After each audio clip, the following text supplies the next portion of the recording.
Ola, son Pepe do Sinal e vouche facer de guía neste paseo polo Pindo, que é o meu pueblo. Isto que temos enfrente é o areal de San Pedro. Nos mapas antigos o nome do Pindo xa aparecía así escrito, baixo o padroado de San Pedro.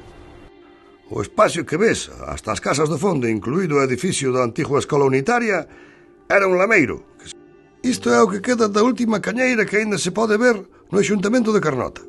Pensa que as mulleres que vivían por aquí arriba viñan as máis das veces cargadas con cestos pesados na cabeza, Tes que chegar a unha parte que hai unha barandilla, vela? Ás veces teñen aí atado un cansiño pequeno. Non lle fagas nin caso.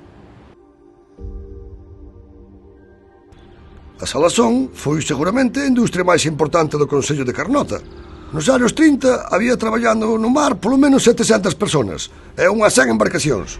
Xa ves que o porto agora non ten moita actividade. Todo máis, haberá unha dúcia de lanchas pequenas. Moitas delas son de mariñeiros xubilados como min. No Pindo, cada pedra ten un nome. Fuiselles poñendo polo parecido que teñen con algunha forma reconocible, non é? O xigante da mina, en forma de xigante, claro.